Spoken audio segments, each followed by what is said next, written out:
Welcome to the Blooming League of Original Podcasts.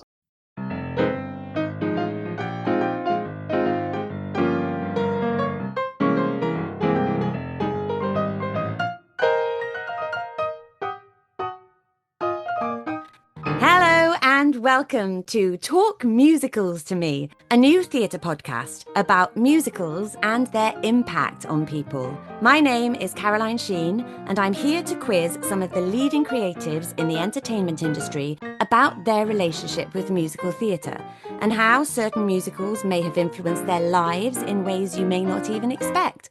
From how they first encountered a musical to musicals they may never even have seen, let's dive in and introduce today's guest to open up and talk musicals to me. Talking musicals to me today is Broadway legend Jerry Mitchell. Jerry has over 50 Broadway, West End and touring credits to his name, starting as a dancer on Broadway in legendary productions such as The Will Rogers Follies and Jerome Robbins' Broadway, and then making the move into choreographer extraordinaire with shows including The Full Monty, Hairspray, La Cage aux Folles, and a personal favourite of mine, Dirty Rotten Scoundrels. Not satisfied with conquering that Tony category numerous times, Jerry is now a hugely successful director-choreographer of iconic shows like Kinky Boots, Legally Blonde, Pretty Woman, and just this last year, The Devil Wears Prada, Becoming Nancy, and Boop the Musical. Even with all this, I think what's even more incredible about Jerry is his hugely impactful charity work. As the founder of Broadway Bears Equity Fights AIDS, he has led from the front, and that event has raised, this is amazing, nearly $29 million. I honestly don't know how he has found the time to fit us into his crazy schedule, but I'm incredibly honoured to have Jerry Mitchell here to talk musicals to me. Welcome, Jerry. Thank you. Talking musicals, I will always find time to talk musicals. It's my favourite pastime. It's my favorite all time. Yeah, exactly. Past, present, future, everything. Yes. Thank you so much for coming on today. I want to say one thing about the introduction, which was unbelievably lovely, but I didn't create Broadway Cares Equity Fights AIDS. Oh, get that, yeah. I created Broadway Bears, which is a charity event show that I created for Broadway Cares Equity Fights AIDS, the organization. Sorry, I was getting confused. I did write Broadway Bears down. So yes, Broadway Cares Equity Fights AIDS, the organization, which has been a part of the Broadway community since the AIDS epidemic. I lose count of the millions of dollars, but it's well over 350 million. Wow. That the organization has, since its inception, collected and distributed around the world, really. It's quite phenomenal. And I'm so proud to be a part of that organization. It's incredible. Yeah. I toured the States for a year. We did about 6 weeks on tour of raising funds for Broadway Cares Equity Fight AIDS. Yeah. You know, every company across the States, all over Broadway, doing that every night for 6 weeks must be hugely lucrative, and it's fabulous that that all happens. Amazing. It's funny to start this whole conversation, Talk Musicals to me, with that organization. But when I came to New York City in 1980, I entered the city at the same time the AIDS epidemic was taking over the city. And I don't know if you've ever watched that fabulous series, It's a Sin. Have you seen that TV series? I adore it. Heartbreaking. Absolutely adore it. Heartbreaking. Yeah. That was my life. I was one of those young people entering the career and the city and the world that I wanted to be a part of right at that very moment. So when I talk musicals or when I talk about musicals, it's impossible for me not to have that as part of my discussion because it has always been part of my life as a Broadway dancer, choreographer, and now director. What It's a Sin brought home to me, because I started working in 1997. And I think I just missed that. Yeah. There's a generation of actors just ahead of me who lived through that. If you can try and find that somewhere, Google it, stream it, it's phenomenal. It just brought home to me how our industry was so massively affected by that. And I talked to actors in the industry, well, everyone in the industry who's older than me after that. And I said, you know, talk to me about how that was, because I feel like it's not spoken about. It's not hidden purposefully, but I guess it's incredibly distressful to talk about the people that we lost. I also think that as a community, both the West End community and the Broadway community, we've come to a place in our lives where living with HIV and AIDS, we can actually say people are living with it now. Yeah. Whereas in that time, people were dying with it. And now it's different. It has changed. But it still is a great burden and a great challenge for so many people in the industry around the world who have been affected by the AIDS crisis. So that's always a part of the story. Yeah. And it's still needed. That fundraising and awareness is still needed. Mostly to break down the stigma. Yeah, absolutely. Absolutely. Because that's still there. That's not going anywhere. And if anything, it's probably in this current climate, it's probably getting worse. Yeah. So, it's probably needed now more than it has done in the last few years. We're getting ready to do Broadway Bears 34 this year. In 1 month, we'll be doing Broadway Bears 34 in New York City. And I hope to raise a lot of money. And what's your theme, Jerry? You always have a theme, don't you? Come out wherever you are. Kellen Stencil is directing. He wanted to do this Wizard of Oz theme. And so it was come out wherever you are. So that's going to be a lot of fun. That's a great theme. Yeah. That's absolutely brilliant. So, Jerry, with this podcast, I ask people the same 10 questions every time. Great. And we're always asked about when we're on podcasts, aren't we, about our work and this, that, and the other. And absolutely, we will talk about your work. But what I'd love to do with these questions is I ask people to think about the other musicals in their lives that have shaped them, influenced them, inspired them. But having looked at your CV, I don't think there's going to be many musicals left that you haven't worked on. It's so vast. Oh, well. So I'm figuring we just forget that rule for today because no, but I say ask me the 10 questions. Ask me the 10 questions. I'm excited. Let's go ahead and see where we land. Yeah. So, Jerry, question 1. How did you and musical theatre first meet? What was the first musical you ever remember seeing? I was 9 or 10, and my best friend, Amy Firestone, my next door neighbor, was in The Music Man. This was a community theater production in my hometown. Community theater, as you would say, an Amdram production. And they needed boys to be in the boys band. And she came home from rehearsal and said, you should come with me to rehearsal. They're still looking for boys. So I followed her on her bicycle back to rehearsal. And I took this little broken down clarinet I had, and I marched around the stage with it. I was 10, and they put me in the show. And I remember I was in it singing my little heart out. And I remember saying to my parents, and my mom always reminded me, she said, after that, you said to us, basically, this is what you were going to do for the rest of your life. You had made a decision. Age 10. Age 10, I knew. That moment, I knew I was going to do it. Oh, Jerry, how wonderful. What was it, do you think, that made you feel like that? What was it about being in that show that made you feel like this is where I belong? Well, the music just was so thrilling to me, right? I think I memorized every single line of Professor Harold Hill's, all of his stuff. Yeah, and that's not easy.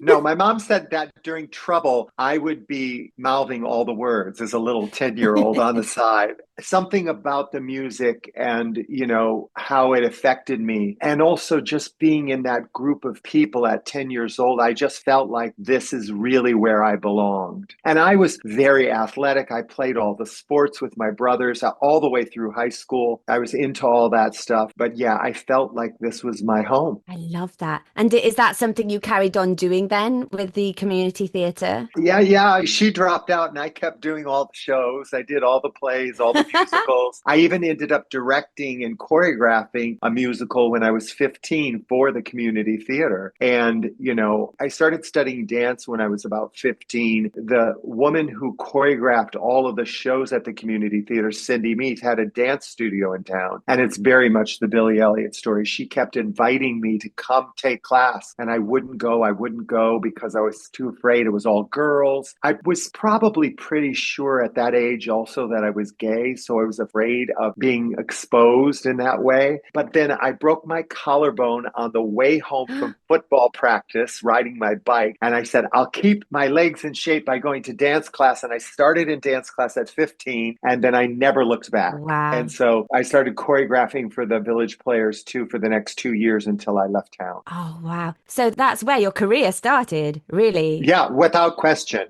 Without question. Am I right in thinking, I know this is going to amuse American listeners, but I've obviously done my research on you, Jerry. You're from Paw Paw. Yes. And I figure that's probably quite a funny way of saying it if you're English, because I'm guessing you don't say it Paw Paw.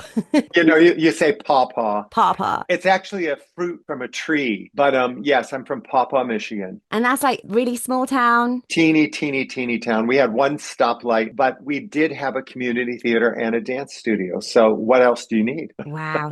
That's great. Yeah, exactly. That's all you need. I say this in most episodes, the essential nature of community theatre and amateur dramatics cannot be underestimated or overestimated. I just think it's so brilliant for people to have access to that. Yeah, it really is. It was an incredible thing to have that representation of musicals being done by people who actually loved them, but had not taken that as a lead profession for themselves, and learned so much from those people at a young age. I still remember some of those wonderful people. The Burketts, who were the musical director and the star of That Music Man, stayed in my life for my entire life. Oh, that's wonderful. They stayed in my life and cheered me on, and I cheered them on. And yeah, it was just interesting how that made such an impression on me at such a young age. They become like a second family, don't they? Those people that you had those experience with. Yes, absolutely. That's wonderful. So number 2. What was the first musical you were first professionally involved with? Where did that journey take you? The first paycheck I received, I guess, was West Side Story. I was 17. I had already done 2 or 3 community theater productions of West Side Story, and there was a group in America called the Young Americans. They were based in California. They had a summer place in Boyne Highland, Michigan, and after they did their summer stint, they took one of their shows and they would tour with it. This was in 1977, and they were touring West Side Story, and I happened to be at the mall with my dance partner in Kalamazoo, Michigan, and the tour was on dinner break, and I saw a bunch of these dancers, right? And I knew they were dancers. You know how you can spot a dancer, especially if you're a dancer. And I noticed one of the guys, and he had done a production with me, and he said, "Oh my God, we're doing West Side Story. We're just about to start a national tour, and one of the dancers has hurt himself. Follow the bus back to Miller Auditorium, and I'll introduce you to the director, and maybe they'll have you replace him." I did, and that's exactly what happened. They offered me to go on tour. I was still in high school. Wow. And I ended up touring the United States in West Side Story at 17, getting credit from my high school to do it, and then coming back and graduating with my high school in April. This was in the fall, and I was paid $10 a week, plus they paid for all of the hotel and all of the travel and all of the food. Wow. So it was a non-union production, and there's all these kids out of high school and first 2 years of college touring with the Young Americans. And I was in heaven. I was in heaven. Do you ever wonder what would have happened if you hadn't gone to the mall that day? Isn't that weird? Really, it would have all been different. Yeah. I love that story, the coincidence of it and the fact that you just spotted somebody and then your life changed. I went home that night and I thought, my parents will never let me do this because education comes first. Education comes first. And I sat them down in the living room and I was crying and they were crying. And ultimately they said, "Okay, you need to go to school tomorrow and you need to talk to your principal. And if your principal says you can go and still graduate with your class, we'll let you do it." And so I went to school, got there early, went to the principal's office, said, "I need to speak to you. Something amazing has happened." Told him the whole story. And Mr. Cook said to me, "Well, you have to do this." And I just looked at him dumbfounded. And he said, "Jerry, we all know you're going to be doing this the rest of your life. So this is an opportunity you have to take." And it was such a clear statement from someone outside of my way of thinking who was observing me and saw my future before I saw it, right? I've had these people in my life who have guided me in that way all along the way. And he was certainly one. They've seen that in you. Yeah. They probably see something of themselves in you and that drive and that ambition that, like you say, you didn't even know that you had. That's incredible. The generosity and also the fact that that probably means you were a really good student and that you were well liked for them to let you have that opportunity. Yeah, I already had all of my credits to graduate. The only credit I needed was government in an American high school situation. So I was ready to graduate. So I went on the road, studied government, came back, took the test, and that was it. Wow. And did that lead on to you going, like what I would say, did you go to drama college? I know they're not called drama colleges in the States, are they? Well, prior to going on the road, I had apprenticed the summer before at a summer theater in Holland, Michigan. I met a bunch of actors and I applied to their colleges and I got a scholarship. So I was already planning to go from graduation to Webster University to the conservatory program for theater. And I had been accepted. So that was where I was going to college. Yeah. And you did go? Yes, I did go. Fantastic. And West Side Story obviously is legendary, iconic. They're words that don't even really come close to describing it. No. Usually when you do it professionally, am I right in thinking you have to do the original choreography? You don't have to do it. Most people try to do it. And I did pieces and pieces of it because most people were trying to emulate the film or Jerry Robbins' work. This was Jerry Robbins' work, and it was taught to us by one of the guys who actually played Baby John on Broadway, I think, Jimmy Bates, who was connected with the Young Americans. So I learned the choreography from Jimmy. And then later, of course, when I assisted Jerry Robbins on Jerome Robbins Broadway in New York, I learned the real things from the horse's mouth, so to speak. And it was a completely different experience. Yeah. That's incredible. Wow. Wow. Is there a musical, apart from your own musicals, that you have seen the most? Is there one that you're like, oh my God, I've seen this like 8 times. Why have I seen this show 8 times? This is something like that. Well, there are actually 2 in my head that I think of. One that I've seen, I can't even count the number of times or productions, and I was in it, is A Chorus Line. If there are musicals that are foundations for me, Music Man, West Side Story, A Chorus Line, that's it. But the most recent one that I've seen the most times is Six, the musical, because I saw it and completely fell in love with the music and was obsessed with the music, as all people are who see it. And Yeah. I just had to go back and go back and go back. Oh, it's because it's so dense, that show. The lyrics come at you so fast and they're so clever and so witty that by the time you've gone, oh my God, that's a clever lyric, you've missed about 10 other clever, witty ones. You know, it needs repeat viewing, I think. And we don't have the rhyme, divorced, buried, died, divorced, beheaded, survived. We don't have that. So to see that idea turn into that musical and to meet Toby and Lucy and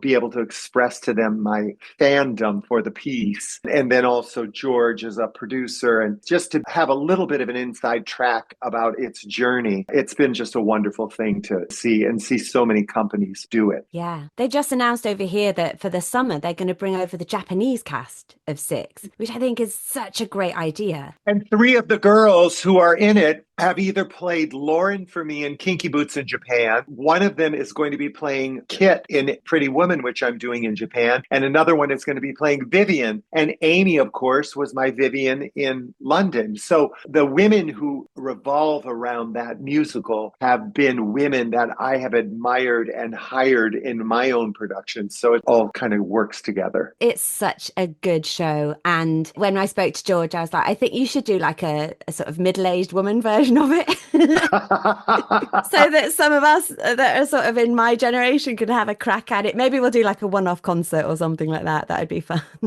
Why not? Why not? It'd work. But I think all the wives were probably dead by the time they got to my age. I don't know.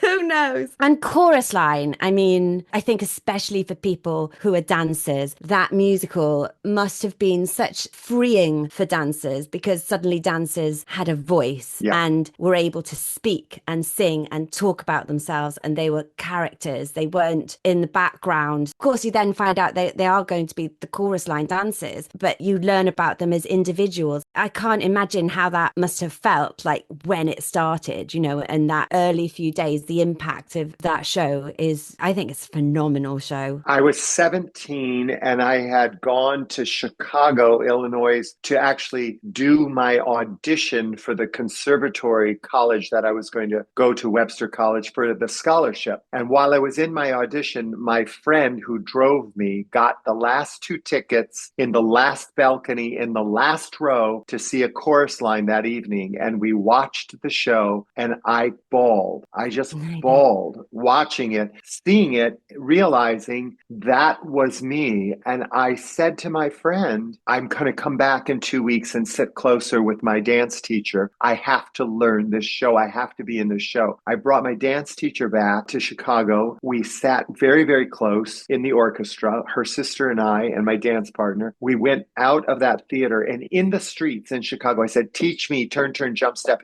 in, out right now. Teach it to me. And I said, I have to do it. I have to be in this show. 2 years later, while I was in college in St. Louis, I auditioned for the national tour and I got hired by Bob Avian to be in the show. 2 years later, I was in the show. And I tell this story. I remember going on stage, you're standing in the wings, the lights go out, and you all take hands and you walk out in the dark to get to your place. That's how you get to your place for the opening of the choreography. Because as soon as it goes da da da da da da and the lights come up, you're dancing in the mirror, facing upstage. And the show started and I did the routine and I was looking in the mirror and I thought, I wonder who's in the last row of the theater tonight. Because that's how I had gone from there to there so quickly. And I thought, wow. And then getting to work with Michael Bennett and Bob Avian. Wow. And learning from them, again, it was one of those steps where I just felt it all fell into place. The writing of a chorus line and the writing of West Side Story for me and Music Man, the seamlessness of those musicals, right? And how they taught me to try and make that work when I'm working on a musical. Those were really important things for me. It's just brilliant. It's absolutely brilliant. I love the story of like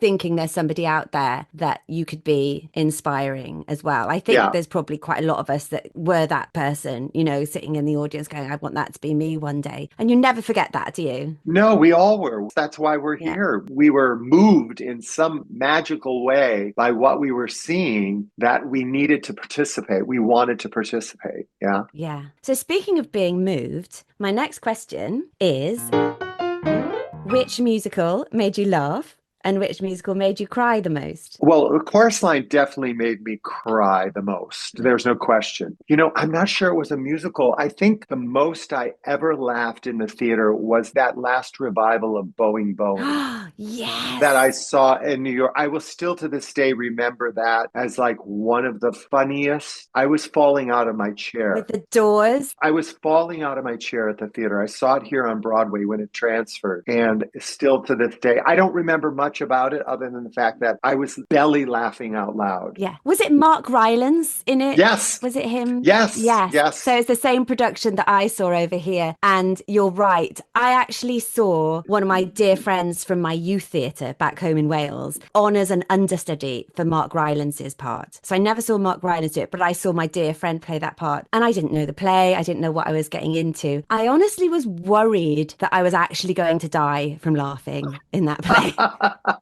I was in, like you say, doubled over. I can understand it. I don't laugh out loud at the theater. I really don't laugh out loud. I guess maybe because I do it for a living. I laugh a lot, but I don't laugh out loud like crazy. I couldn't control myself at that show. Oh, you're bringing back really lovely, happy memories for me now as well. I think it's interesting, isn't it? Because a few people have mentioned a play at this point. And I think because musicals are our business, maybe it is that thing of when we go and see a play, we can relax a bit more. Yeah. And we can let ourselves go a bit more because we're not at work. Yeah. I do remember laughing very, very hard at Nathan and Matthew in the original producers when I saw them in the original producers. I laughed at the two of them and then Gary Beach, all of them. I was laughing at that a lot. And thinking about that particular show, because, on Broadway, it was Susan Stroman and it was Mike Ockran, her late husband. And Mike, actually, I saw the original production of Me and My Girl that he directed on the West End. I was over in London working as the associate to Bob Avian on Follies. And so Mike's show was a big hit. And I went to see it and I laughed quite a bit at Me and My Girl. It's very funny as well. Yeah. And Robert Lindsay was incredibly funny at that time in that show. Mike Ockran, as a director, I think he had the ability to tap into that funny. And the other musical that, of course, Nathan and Faith, who's in Boop with me, in The Guys and Dolls that they did with Jerry Zaks. Nathan is always funny and he's heartfelt. So Nathan is a guy who makes me laugh. We did end up getting him over here in The Producers. You did, yeah. When that came over, he wasn't going to be, but he had to come over as a replacement. And I think we were all like thrilled we were going to see Nathan Lane in that show. Yeah. It was a real treat. I do wish I'd seen him with Matthew. That would have been brilliant. Yeah, they were brilliant together. I have to make do with the film. That first scene, it's one of my favorite things, the scene in the office with the blanket and everything. I love that. It's just brilliant. Yeah. So we spoke about West Side Story earlier. Yes. And my confession question is that I have never ever seen a professional production of West Side Story. I've seen a few Amdram ones. Wow. Never seen a professional production. Is there any musical you regret not seeing yet? Well, no, not regret, but there are tons of musicals I wish I would have seen the original production. You know, like I wish I would have been around to see the original production. I didn't see a Broadway show until I was 17 years old. Wow. First Broadway show I ever saw was The Wiz. Again, I was on tour with that Young Americans and we had the day off. They brought us to New York. We all ran to the TKTS booth. We all went and saw something and I went with a few friends and we saw The Wiz. And it was my first show and I was blown away by it. George Faison's choreography was phenomenal. The show was phenomenal. I'll never forget it. But I sort of wish that I had been around to have seen Ethel Merman in something live. Ooh, I mean, wouldn't that be special? I met her when I did my fourth Broadway show. It was called On Your Toes. It was a revival, and she was good friends with George, the actor, and Donald Sadler, the choreographer. And she came to see the show a couple of times, and I got to meet her, and it was phenomenal. But I never got to see her, and I got to work with her on Night of 100 Stars. Oh, wow. She was one of the stars in the Broadway section, and it was Ethel Merman, Carol Channing, Joel Grey, and I was one of the young dancers, and we had to teach these stars their choreography. And so I was standing in for Mayor Koch in this Lullaby of Broadway number, and I had Ethel Merman on my arm, Joel Grey, Carol Channing, and I'm leading the kick line out. And she was amazing. It was amazing. And Miller was there, who I worked with at a later date. They all were there. Lauren Bacall, who I worked with, just all of these old, incredible legends. I feel like I may have seen the footage of something that every now and then does the rounds. People have numbers on them. Am I right? Well, they don't have numbers. They flash a number as the person comes up. Oh, that's right. I think that was the second Night of 100 Stars. But it was like Ginger Rogers and people. Ginger Rogers was in it. They're all in it. Wow. And I was in charge. Betty Davis, Ethel, Carol, Brooke Shields, who was like 17 at the time. Amazing. It was just crazy. That is incredible. Yeah. I mean, they don't really do that anymore, do they? Those nights of 100 stars, nights of 1,000 stars. No. Oh, Jerry, thank you for this. I'm going to go to a little ad break now, and then we'll do the next questions straight after that, if that's okay. Sounds good. G'day listeners, another show you can find on the Bloop Network is Thrash and Treasure, where legendary artists from Broadway, West End, Hollywood and beyond deep dive into two seemingly opposite genres of music, heavy metal and musical theatre. From Tony winners to reality TV contestants, hear a vast range of iconic guests, learn about genres of music they've never been exposed to. With over 130 episodes, there's bound to be a silly, sassy and insightful conversation that'll have you reaching for the leather pants and hairspray. And here is a sneak peek.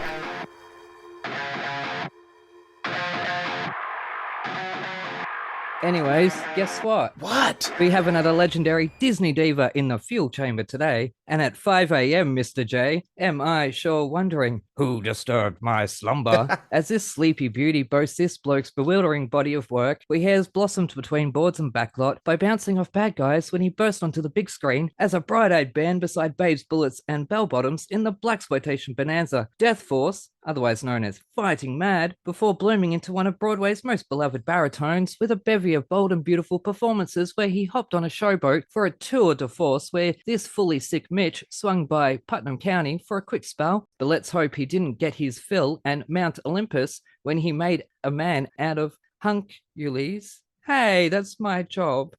I don't want to do this anymore.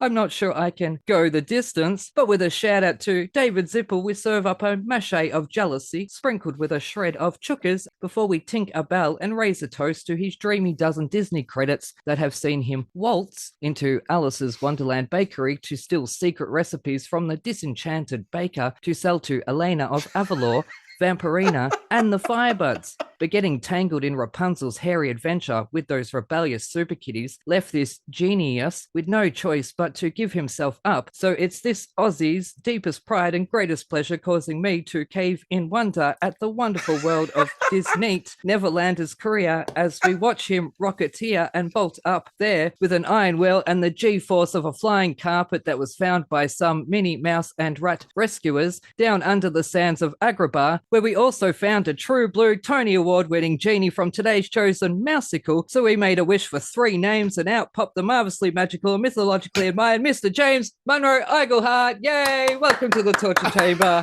I can cross another dream guest off my list and die. Oh my God. Okay, I have to say something. I have been on I have been on many a show. And I have been asked to do intros for some of my favorite WWE wrestlers. Yep. And let me tell you, I can honestly say, without a shadow of a doubt, after 18 years of being in this business, that was the best intro I have ever heard in my life. As a matter of fact, I need you to email that to me so I can show my friend. I need to have that. I need to frame it. It is the most amazing intro I've ever heard in my life. I am so honored. That was literally the dopest thing I've heard ever about myself. That was fire. Absolute fire. Wow. Thank you so much. I've been watching your genie for the past week or so, sort of, researching, and every now and then I'd put it on and I'm like, oh God, what am I doing to myself here? Oh my gosh. Oh, I wish folks could see my face, because I spent the whole face just with like my mouth open like, what? It was so good. It's so good. Well, because you just kept watching. It's like, it can't be. There's still more, and it's still amazing, and it just keeps going. I was like, right, yes, that was incredible. I'm always a person who believes that you're meant to be where you're supposed to be, and you were meant to be here. You were supposed to be here, and your skills in that level were supposed to be done and heard by folks like us. So thank you. I mean, it's moments like that lets us know, one, we did something okay and entertained people, but two, that there are folks out there with skills that we just don't have. What you did, I consider myself a pretty good brother on the mic, but that was fire. That was absolute fire, Aaron. That was great. I'm not lying. I need you to email that to me. That needs to happen. I will give you my personal email address so I can get that. Producers in Hollywood, are you listening? Please email me. Anyways. He can hype man all day. He will hype us all from A to B all the way to Z. That was so dope. Oh, wow. Wow. David Zippel, obviously the lyricist of Hercules. Yes. Now, I would like you two gentlemen to join me on a campaign that I've mentioned on Twitter a couple of times. It is about time, Disney, that David Zippel was made a Disney legend. I am with you on that. Honestly, I am with you on that. He's not? He's not, and it's about time. I can't believe he's not. But I mean, when you think about the music in the Disney pantheon and, the legends of Disney, go the distance. But also, if you are in any Disney park and you say, bless my soul, someone is definitely going to go, Herc was on a roll. It just happens. It's going to be me. It's like being in Texas. Yep. It's like being in Texas and saying the stars at night are big and bright, and watching the Texans going deep in the heart of Texas. Thank you. If you were in any Disney area and you say, bless my soul, you may even just be saying something else. Someone's going to say Herc is on a roll. So yes, the man deserves, just for that one line, the man deserves to be a Disney legend. That is true. That only happened to me once in West Virginia when someone said like part of Country Roads, and then everyone joined in an 8-part harmony. Where's the place I belong? Just everyone. There's something about John Denver though. Just kidding. That's us Aussies with Aussie, oi, oi, oi. Yeah. That's how literally uncultured we are over here. That it's a cry that we stole from the Brits. So there you go. Please, you guys can't call yourself uncultured. We're from America. Yeah. There's no one more uncultured than us. We have stolen all our cultures, and then we still don't have one. I mean, yeah, we have a culture, but like it's the lazy Susan of cultures. We like spin around, take the parts we think we can whiten up and just sort of push into a corner. Like that's fun. Yes. It's like, yeah, you're right. You're right, John. We have the culture of stealing cultures. That's our culture. Our culture is the culture of stealing cultures. That Chinese food's a little spicy. We're gonna try chop suey. You like that? We're gonna do with that. How about sugar? Yeah. Sugar sounds great. Sugar sounds wonderful in this. Wait, no, it's supposed to be spicy. Sugar? Yeah, it's great. Sugar is a spice. Sugar is a spice, yes.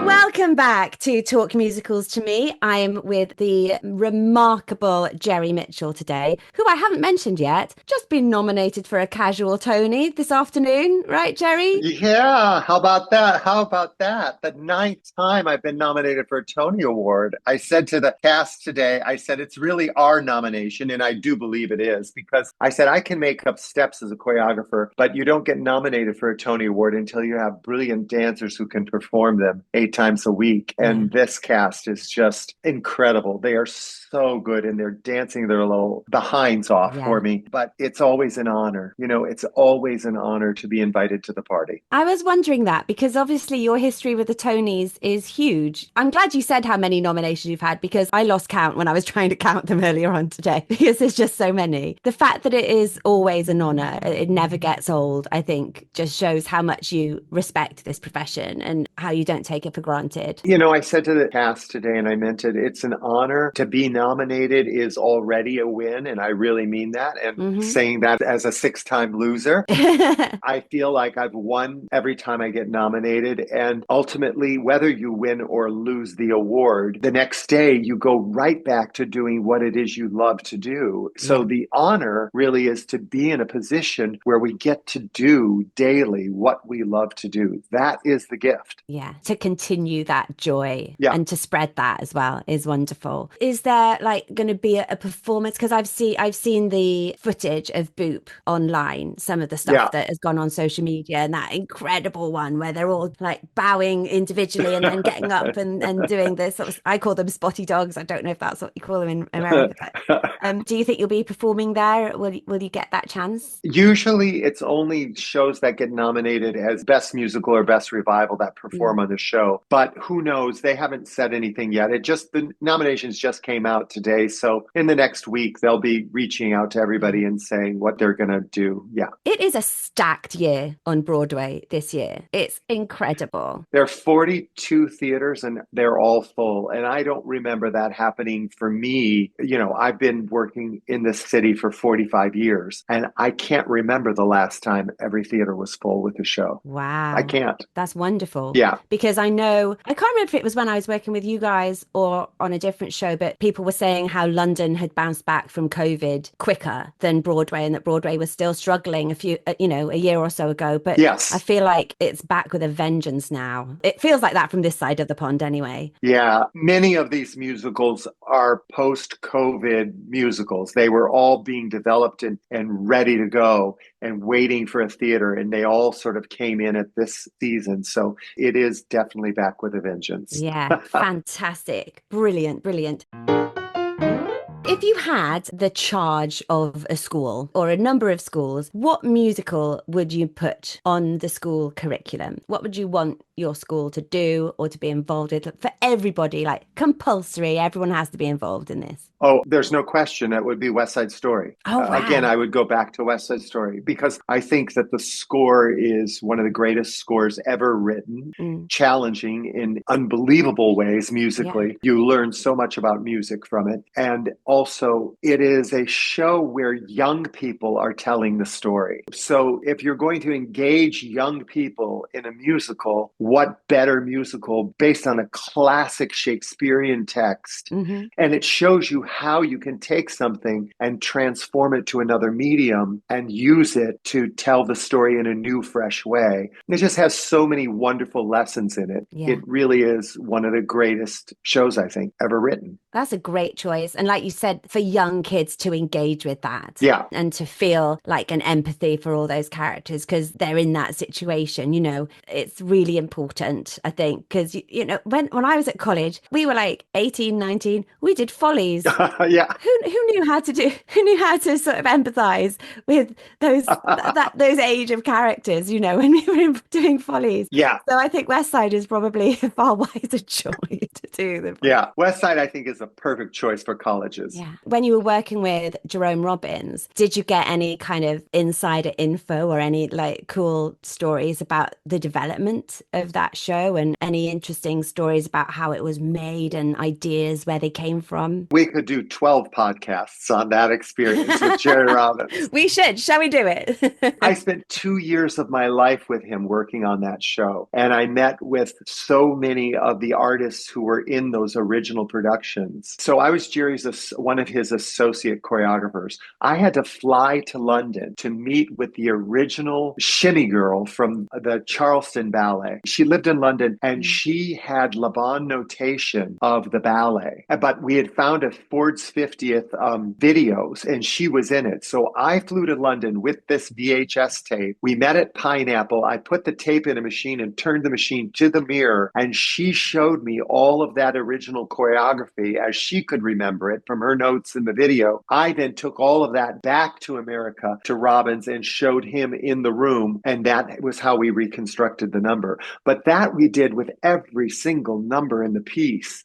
And getting the original stories and the original ideas and watching some of this original footage. There was a piece I still get jealous that Nanette Fabre did, and she couldn't remember the choreography, couldn't remember. Then she found an old wind-up movie camera with clips in her attic, and we got it and we watched it, and that's how we put the number back together. Oh my God, that's incredible. It was just phenomenal. Wow. Phenomenal, yeah. And now these days you'd just be like, oh, just it's on YouTube. Go and have a look. It's on my phone. It's on my phone.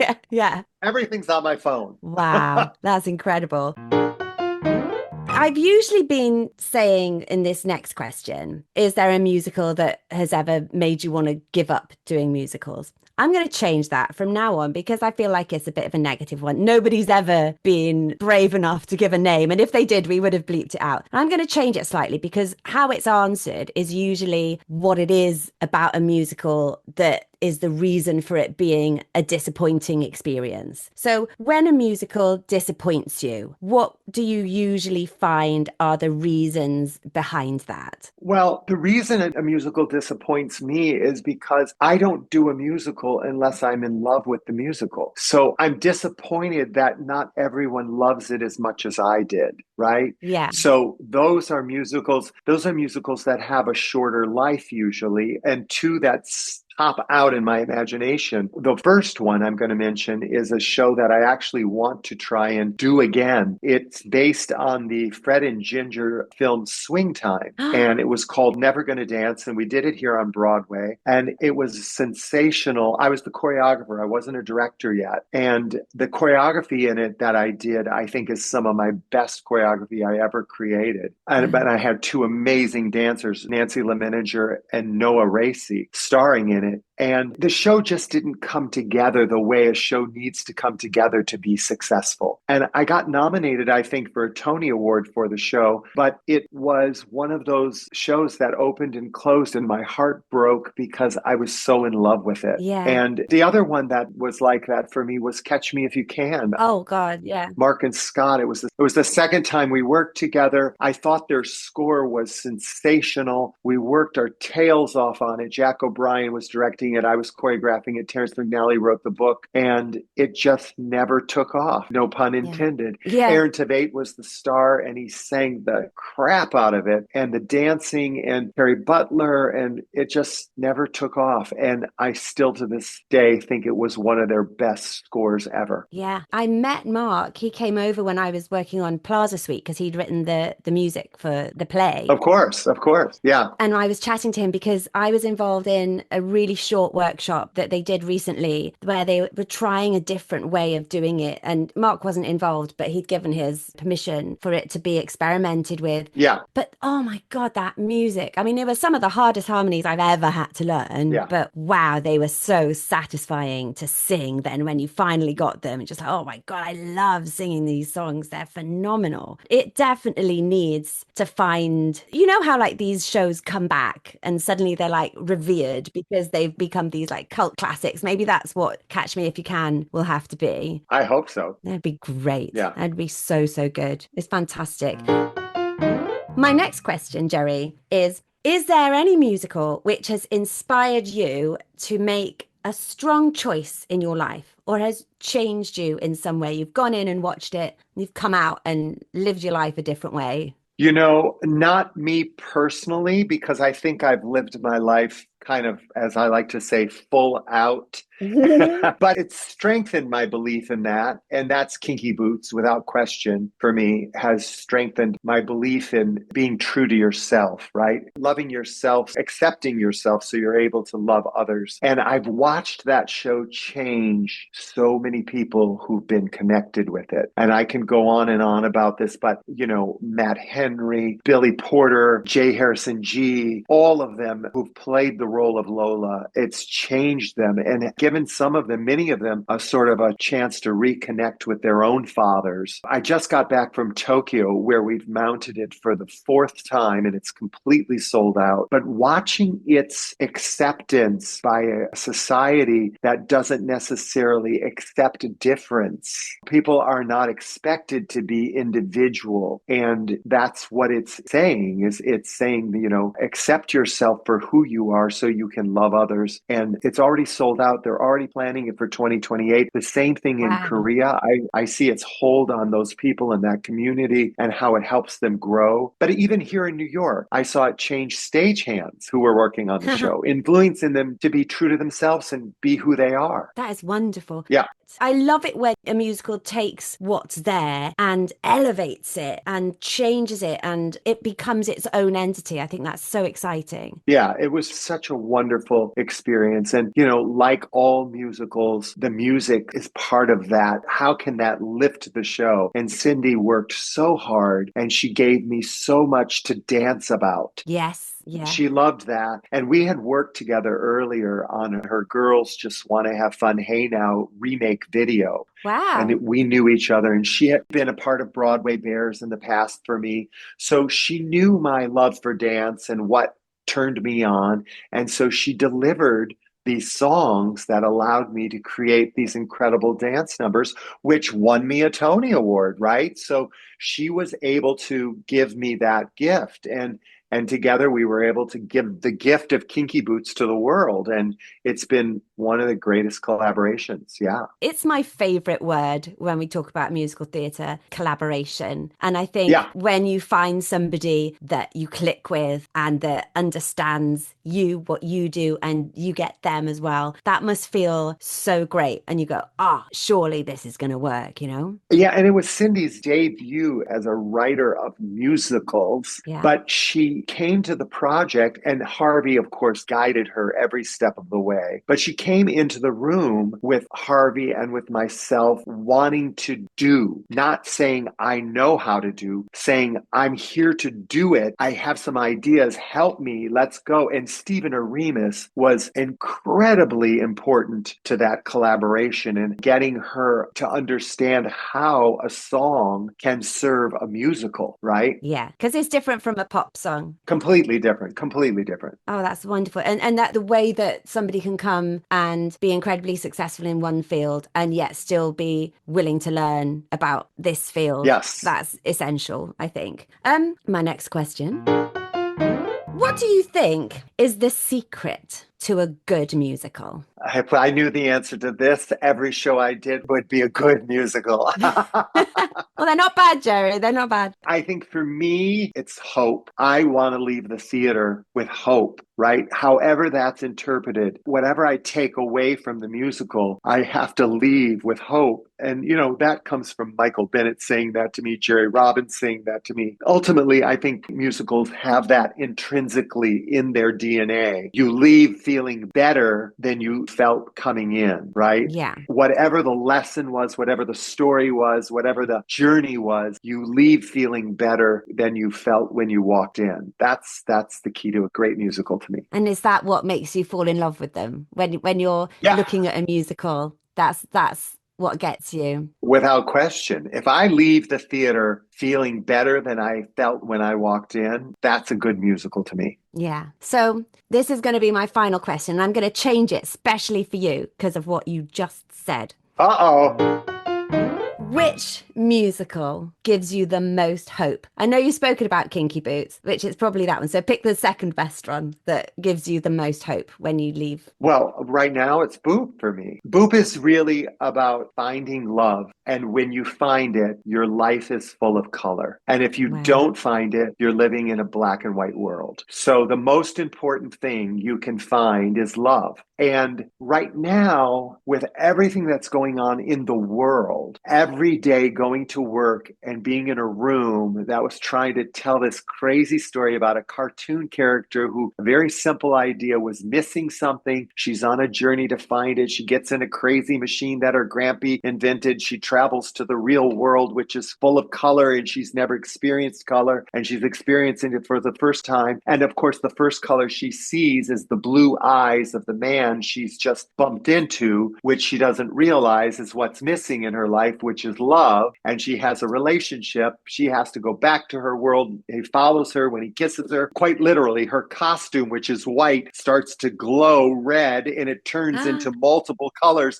as the whole world turns into color, saying that when you find love, your life is full of color. Now, I'm not saying it has to be love with a person. It can be love with anything. But when you find love like that, pure love, it fills your life with color. And that's really a joy to be able to go to work every day or to go into a room. I don't even consider going to the theater work. I've been doing this for 45 years. I've walked into rooms every day and danced for 45 years, right? That is a gift. So, yeah. I'm going to ask one more question, and it's not on my list, but it's something that I did the workshop of Becoming Nancy with Jerry. Yes. When you get to the final 10 minutes of a show, you summed this up, and it was some kind of analogy like the horses bolting going for the gate or something like that. The horse is heading to the barn. That's it. And just because this is, this is talk musicals to me, this is something that you said, it's in every musical. The horse is heading to the barn. Explain for the listeners what that is in a musical and what it does for a musical. Well, it basically says that you have to stay in front of the audience, right? If you've done your job right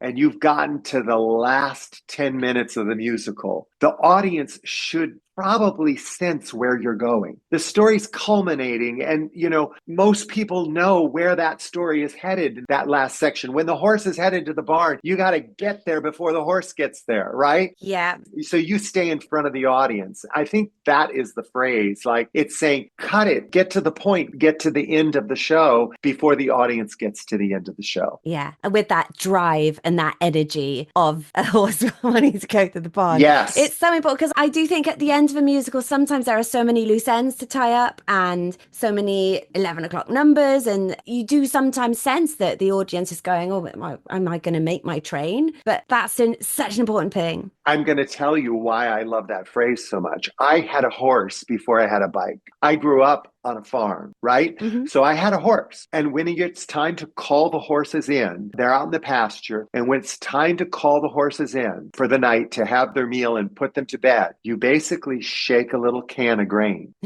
You see them from miles away come running. They know it's time. They know what's coming. And they don't walk to the barn. They trot, they run, they're moving at a fast pace, full of energy because they're excited about what's about to happen. That's what it means to me. How do you wrap the show up? You can't stop the beat. Raise you up, just be. Now in Boop, The Color of Love, these are numbers where you're getting the story all wrapped up in a big finale. And in Becoming Nancy, when we had the workshop, we didn't have that song. And then I asked them to write me that song. And they wrote this song called Have You Ever Had a Love Like This Before? And it just took the show. It takes the show to the barn, right? Yeah. You can feel the audience go with you. And I love that. I love ending shows like that. I read recently about Hairspray is that you had You Can't Stop the Beat, but then there was another song There was. that you got rid of. Yes. Because I guess You Couldn't Stop the Beat did that job for you. Well, You Can't Stop the Beat was a song. And then I think there was a song they had written called It Ain't Over Till the Fat Lady Sings. And we cut it and we made You Can't Stop the Beat 2 parts. We made it the first part, A, where Tracy wins the competition and then the scene. And then the second part where Edna shows up and all of the characters characters' stories are wrapped up. And it was enough. Right. Yeah. Yeah, it really was. It's so brilliant. I don't know where anybody breathes in that song. No. But it's a brilliant way to end the show. The nickname of that song was You Can't Stop to Breathe because they were dancing so hard. Well, I've been a bit greedy there because I've asked you extra questions because I could quite honestly, like we said earlier, talk musicals to you all day, but you're the most busy man in the world. Talk Musicals to Me Part 1. We'll do a Talk Musicals to Me Part 2 someday. Yes. I'll come up with some more questions. Jerry, where is life taking you next? Where's your career going? Well, I'm coming back to London to cast the second year of Prada, but also I'm working on a new musical as a producer, which sort of happened because I was a mentor. It's going to be at the King's Head Theatre. It's called King of Pangaea. And I just fell in love with this. I fell in love with the writing and the story and the music. And I was helping the writers as they were beginning the process. And then they asked me if I would come along and help be a producer of it. And I said, absolutely, anything I can do to help get it out there. So I'm excited about that. And I'm working on a new musical based on a true story, The Secret Court of 1920, where a group of Harvard students were kicked out of the university because they were found to be having gay parties. 2 of the boys killed themselves, and all of the boys who were kicked out, 10 of them, their lives were ruined. It's based on a true story, and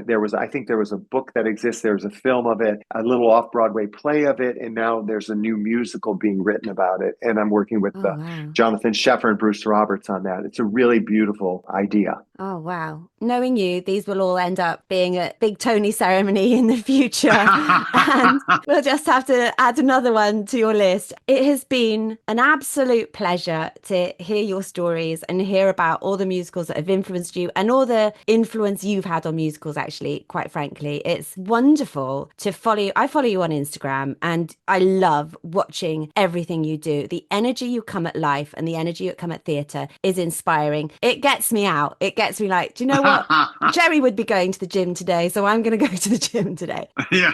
You are an absolute legend. Thank you so much for joining me. Thank you for having me. It's such a pleasure to see you and talk to you. And I'm such a fan anyway, so thank you. You're an absolute wonder. Cheers, Jerry. Thank you very much. And best of love and regards to Paw Paw.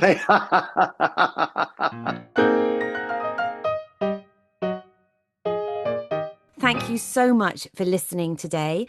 This has been Talk Musicals to Me for the Bloop Network. My fabulous producer is Aaron Ware, and the music you heard is from the pen of the sublime Tom Self. If you get a moment, please subscribe or follow and rate the podcast by clicking the stars below on the podcast page.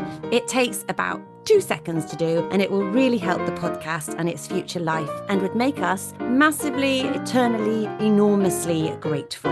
In the meantime, another huge thanks for tuning in, and please do so again next time to see who will be next up to talk musicals to me.